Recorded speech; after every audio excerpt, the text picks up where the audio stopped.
اعوذ باللہ من الشیطان الرجیم بسم اللہ الرحمن الرحیم۔ دعائے استخارہ۔ جب کوئی حاجت ہو، مثلا نکاح کرنا ہے یا سفر میں جانا ہے یا کوئی نیا کام تجارت کاروبار وغیرہ کرنا ہے تو 2 رکعت نماز پڑھ کر پھر دعائے ذیل پڑھ کر سو جائیں۔ چند دن ایسا ہی کریں، اللہ تعالیٰ اس کام کے بارے میں خواب میں کچھ بتا دے گا، یا اگر کام مفید ہوا تو اس کے ثواب پیدا کر دے گا، اور اگر مضر ہوا تو اس سے روک دے گا۔ دعائے استخارہ یہ ہے: اللہم انی استخیرک بعلمک و استقدرک بقدرتک واسألک من فضلک العظیم فإنک تقدر ولا اقدر وتعلم ولا اعلم وانت علام الغیوب اللہم ان کنتم تعلم ان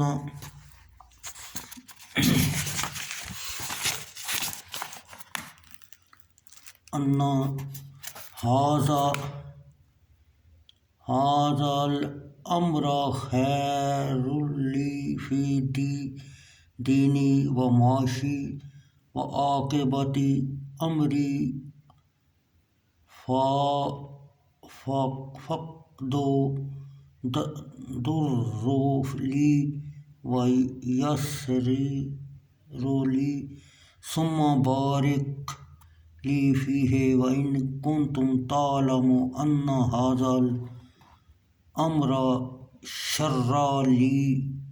فی دینی و معاشی و عاقبۃ امری فاصرفہ عنی واصرفنی عنہ واقدر لی الخیر حیث کان ثم اردنی بہ۔ بخاری۔ ترجمہ: اے اللہ، تحقیق میں بھلائی چاہتا ہوں ساتھ تیرے علم کے، اور طاقت مانگتا ہوں ساتھ تیری قدرت کے، اور میں مانگتا ہوں تجھ سے تیرا بڑا فضل، پس تحقیق تو طاقت رکھتا ہے اور میں طاقت نہیں رکھتا، اور تو جانتا ہے اور میں نہیں جانتا، اور تو غیبوں کا جاننے والا ہے۔ اے اللہ، اگر تو جانتا ہے کہ یہ کام میرے لیے میرے دین اور دنیا اور انجام کار میں بہتر ہے، پس اس کی طاقت دے مجھے اور آسان کر اسے میرے لیے، پھر برکت دے میرے لیے اس میں، اور اگر تو جانتا ہے یہ کام میرے لیے میرے دین اور دنیا اور انجام کار میں برا ہے، پس پھیر دے اس کو مجھ سے اور پھیر دے مجھ کو اس سے، اور مقدر کر میرے لیے بھلائی جہاں ہو، پھر راضی کر مجھ کو ساتھ اس کے۔